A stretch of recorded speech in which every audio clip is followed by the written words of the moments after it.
Apa yang diinginkan PSSI dengan memanggil akun-akun medsos mulai besok? Itu adalah fase pertama di hari Sabtu ya. Kami akan berbincang dengan pengamat sepak bola Tommy Welly dan juga di sambungan telepon sudah terhubung bersama Wakil Ketua Komisi Disiplin PSSI Bapak Umar Hussein. Selamat sore Pak Umar. Sore semuanya, Bung Gawel, Bung Ilmi. Iya, selamat sore Pak Umar. Sore. Ya. Saya ke Pak Umar terlebih dahulu. Disampaikan besok itu pemanggilan periode pertama begitu ya Pak ya? Ya, kloter pertama. Kloter pertama. Untuk berapa banyak Pak akun sosmed yang akan dipanggil untuk Sabtu besok? Kira-kira kalau sama hari Minggu sekitar 30-an. 36 belum. Sabtu dan Minggu total ada 36 semuanya ya? Ya.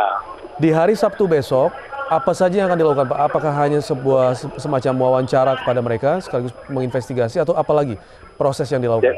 Jadi besok itu kita, Komdis itu hanya ingin melakukan verifikasi atau kalau bahasa sederhananya kita ingin bertukar informasi dengan elemen masyarakat yang mempunyai concern dalam pembinaan sepak bola, dengan mereka menyampaikan informasi dari medsos, kita ingin mendalami lebih lanjut. Misalkan, apakah benar pemiliknya dia, informasinya benar, kalau benar apakah didukung oleh bukti. Kalau memang bukti-bukti yang disampaikan itu berkaitan dengan ranahnya Komdis, maka kita akan teruskan. Kalau tidak, ya berarti stop sampai di situ. Ya. Pak Umar, apakah Anda juga nanti bekerja sama dengan dari Kemenkominfo kah atau mungkin dari cybercrime secara langsung karena untuk mengidentifikasi apakah benar akun yang diundang besok itu sesuai dengan yang ada di sosmednya harus diklarifikasi juga? Enggak, kalau itu di luar ranah kami sudah itu Pak. Nah, itu kan kita kan bidang kami kan hanya hukum olahraga. Kalau sudah menyangkut ranah hukum pidana dan lain-lain ini mungkin bidangnya orang lain lagi. Misalkan besok itu ada berita atau medsos yang isinya kebohongan atau cercaan, ya kita tidak bisa ngapa-ngapain. Tapi pihak yang dirugikan silahkan aja kalau kemudian ingin meneruskan kepada jalur yang lain, yang pasti bukan di Komisi Disiplin. Baik Pak Umar, saya ke Bung Tommy. Dengar apa yang disampaikan Pak Umar tadi, ini langkah yang tepat Bung untuk mengetahui kebenaran dari yang disampaikan akun-akun tersebut? Jadi kalau kita melihat pemanggilan ini, kalau bicara fakta, ini sejarah ya. Untuk pertama kalinya PSSI memanggil akun-akun di media sosial. Dalam kabar baik pasti ya, Bung ya? Atau justru terlambat? Lazimnya, mungkin tidak lazim ya. Tidak lazim dilakukan oleh sebuah federasi. Karena Komdis tentu ranahnya ranah yudisial.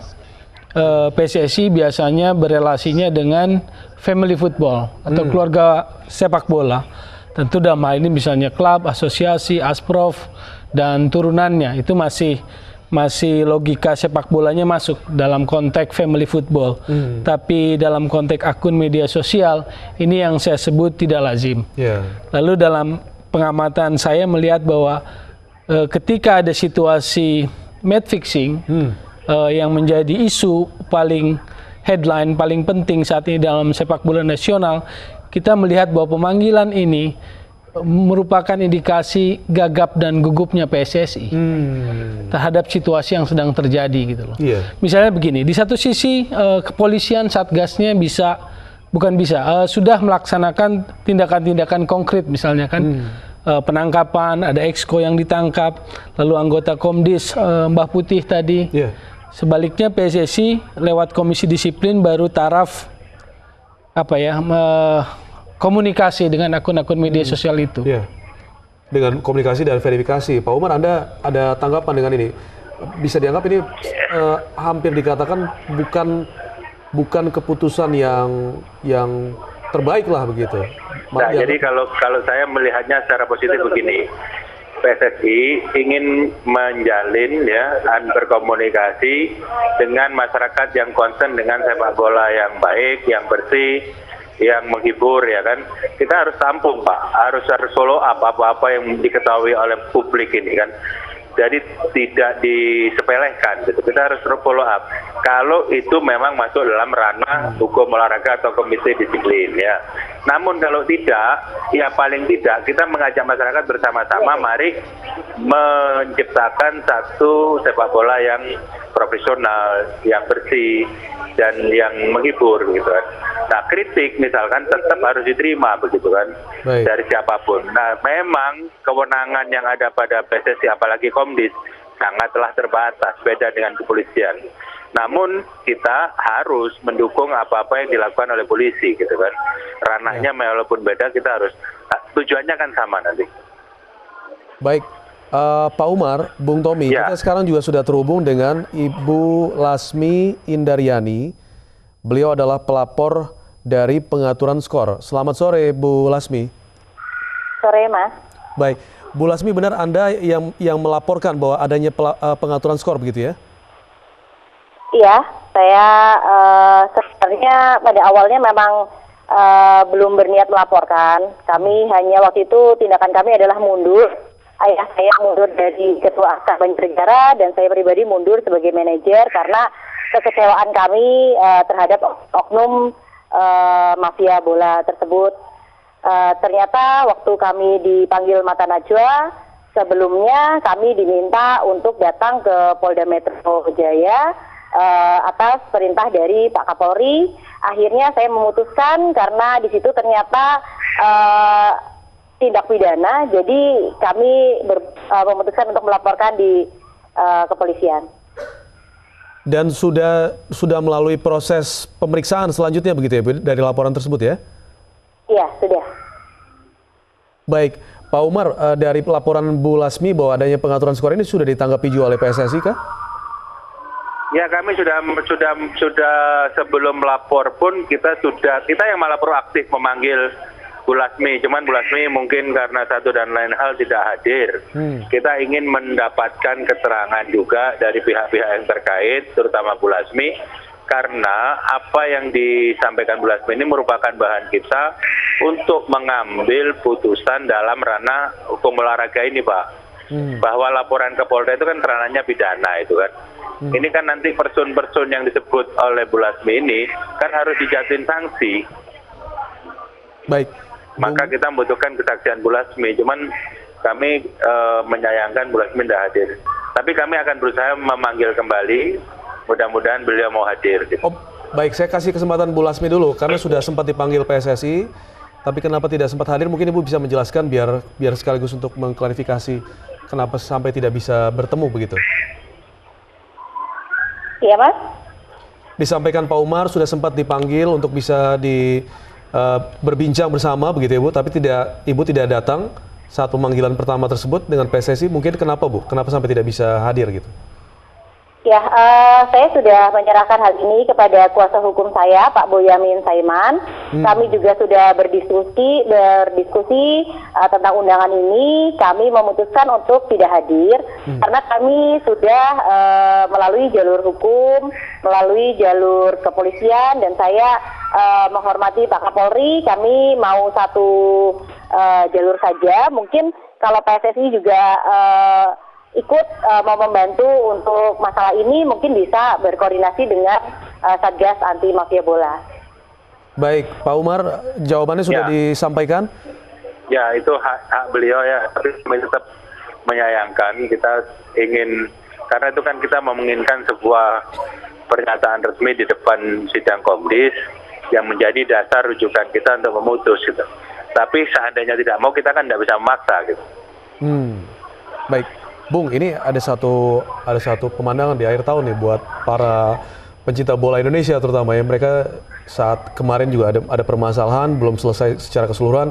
Kini ada hal yang baru lagi, menjadi satu citra yang mungkin agak disayangkan. Anda melihatnya bagaimana ini? Sebaiknya segera diselesaikan, bagaimana caranya begitu? Jadi, match fixing dalam sepak bola terjadi dalam sebuah federasi itu hal yang tabu.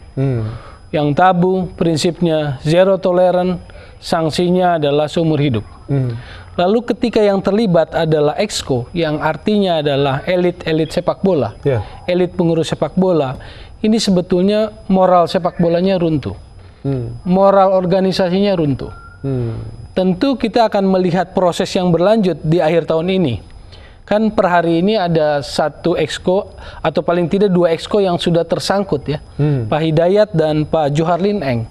Lalu ada 1 anggota Komdis, Pak Mbah Putih, yang juga hari ini kabarnya kan sudah ditangani oleh kepolisian, belum yang lain-lain. Dan ini menurut saya jika simpulnya terus akan dibuka mungkin akan bertambah. Jadi artinya itu bahwa secara moral organisasi PSSI kehilangan marwahnya. Contoh tadi perbincangan antara Komdis dan Ibu Lasmi ya.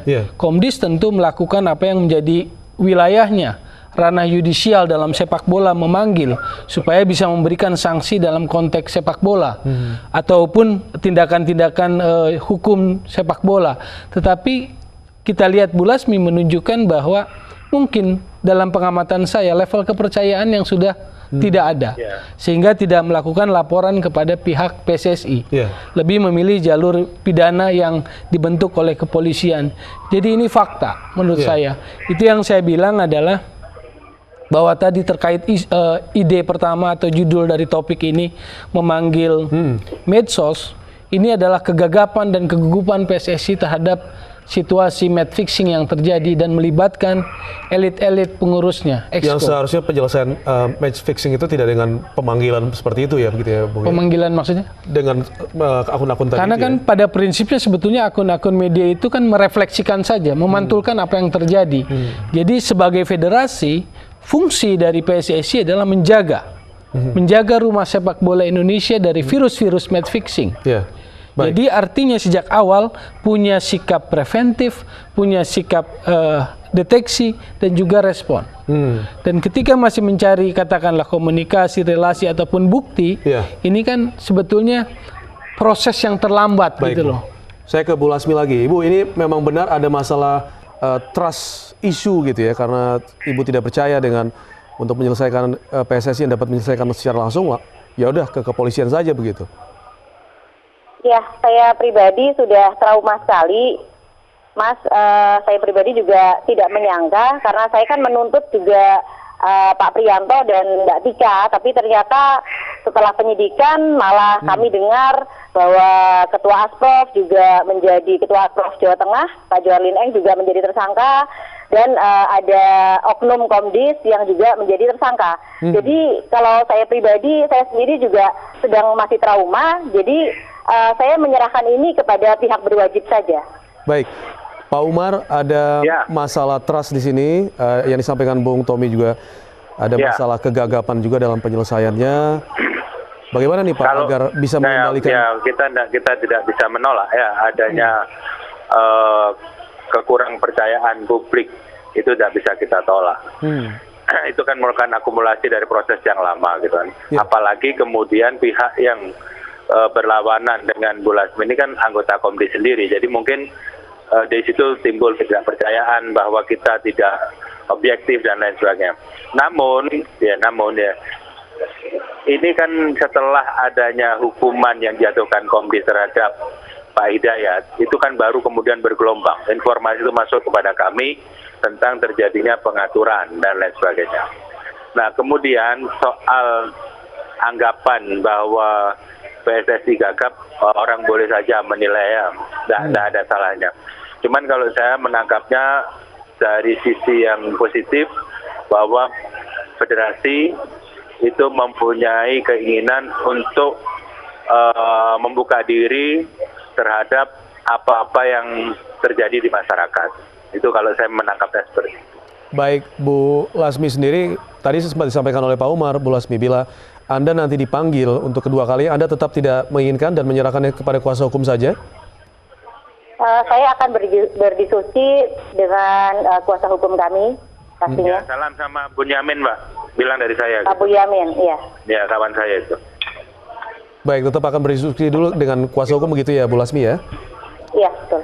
Baik, Pak Umar, setelah nanti melalui periode 1-2, Sabtu Minggu besok, setelah itu apa lagi Pak, proses yang akan dilakukan?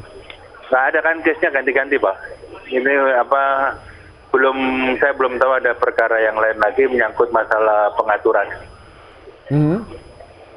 Ya, mungkin saya cuma dengar, saya belum bisa konfirmasi apakah ada perkara yang baru menyangkut tentang pengaturan pertandingan atau pengaturan skor. Yang ada tentu kami tuntaskan. Menyangkut internal PSSI pun sepanjang itu masuk ranah kami akan tuntaskan. Baik, berarti akan ditunggu nanti hasil dari setelah melalui periode 1 dan 2 Sabtu Minggu besok dulu ya, begitu ya? Ya. Pak Umar ya.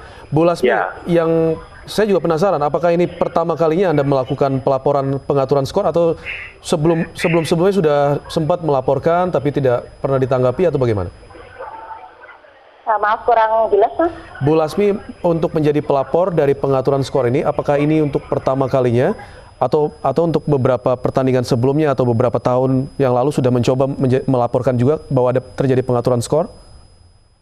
Ya, dulu pengalaman pribadi saya, waktu kami 0 ya tentang bola, kami pernah dicurangi wasit dalam suatu pertandingan, waktu itu Praporprov, dan akhirnya saya mengadu kepada Ketua Asprof, yaitu Pak Johar Lin Eng, dan saat itu kami juga dipanggil Komdis, tapi Komdis Asprof Jawa Tengah. Nah, saat itu yang kami ulas balik ya, setelah kita melihat, bukan pembelaan yang kami dapat, tapi saat itu Banjarnegara yang terkena denda sanksi pelemparan botol 5 juta. Sedangkan pihak lawan kami yang saat itu memukul pemain kami, menginjak pemain kami, perangkat pertandingannya juga tidak adil, itu tidak mendapatkan sanksi apapun. Jadi ya mungkin sebagai manusia saya agak belum bisa mengulangi lagi mungkin, dan saya harus diskusi dengan kuasa hukum saya karena saya sudah berulang kali tertipu. Baik, Pak Umar, Anda ingin menanggapi? Ya, begini. Kami itu bekerja kan berdasarkan laporan dari PT Liga. PT Liga berdasarkan dari Medcom, gitu kan. Itulah yang menjadi dasar kami memutus. Kalau soal pelemparan itu sudah jelas. Pasal 70 lampiran 1 tuh bahkan untuk Liga 2, Liga 3 itu nilainya dikurangin gitu ya. Jumlah uangnya gitu. Nah, sekarang kami kemarin juga baru terima surat protes dari Persikapas karena merasa dicurangi oleh Persibara. Tapi kan tidak semata-mata langsung kita putus, kita kan mesti verifikasi juga. Gitu kan. Jadi semuanya itu berdasarkan apa yang masuk pada kami, Pak. Baik, Bung, pengaturan skor, match fixing ini sepertinya udah menjadi isu yang cukup lama terjadi, tapi sekarang ini sepertinya mencuat sangat keras. Kenapa baru sekarang begitu? Saya pikir ada momen keberanian beberapa pihak ya. Saya melihatnya, saya menyoroti misalnya di Liga 2 waktu itu Madura FC yang membuka. Lalu kemudian tersangkut nama Exco Pak Hidayat. Lalu kemudian ini di Liga 3 muncul Banjarnegara ya. Jadi saya pikir masih banyak yang kejadian-kejadian yang mungkin belum terbuka. Karena keberanian seseorang tidak sama ya. Tapi bahwa match fixing itu adalah hal tabu yang harus diperangi ya, karena itu meruntuhkan pilar-pilar sepak bola sebuah negara. Bagaimana kita meyakini sebuah kompetisi, hasil pertandingan jika kita tahu bahwa ada indikasi match fixing di sana, ada pengaturan, ada kinerja wasit yang mungkin menimbulkan kecurigaan tertentu karena desain tertentu untuk memenangkan tim tertentu misalnya. Bahwa alasannya, bahwa motifnya kan bisa macam-macam. Bukannya sekedar menang kalah, tetapi misalnya mendorong tim untuk bisa mulus juara, menghindari degradasi, lolos ke 8 besar, lolos ke semifinal atau dapat tiket promosi. Nah, dalam konteks seperti itu, jadi ada semacam demand and supply. Ada yang butuh, lalu ada yang menyediakan. Nah, yang menyediakan ini bisa merembet dan akhirnya kan terjadi seperti yang terjadi di sepak bola kita, merembet kepada pihak-pihak pengurus penting, elit, exco di PSSI. Dan ini yang harus dibuka kepada publik, harus diusut secara tuntas supaya kita bisa melihat ke depannya sepak bola bisa, ya harapannya bisa tidak dalam kondisi seperti inilah ya. Baik. Pak Umar, dari PSSI sendiri, bila match fixing ini sudah terjadi sekian lama, sebelumnya apa Pak usahanya untuk bisa ditertibkan begitu? Jadi Pak, seringkali begitu ada dugaan match fixing, kita panggil, keterangan pihak-pihak yang dipanggil ini berubah Pak. Misalkan, bukan saya yang ngomong itu. Yang kedua, berubah karena dia dapat tekanan. Yang ketiga, tidak mau datang dan lain sebagainya, sehingga itu menyulitkan. memang kalau dibandingkan dengan ya yang lama-lama mungkin agak lain ya. Betul yang dibilang Pak Tommy tadi, momentumnya adalah pada saat Madura FC berani menyebut.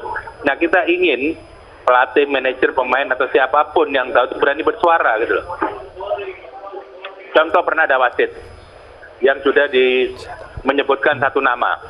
Begitu dia kita panggil dia berubah. Maksud saya bukan itu, Pak. Ya kan, misalkan itu kejadian. Yeah. Padahal kalau dia sebut nama itu ya kan pasti orang itu kita hukum. Iya.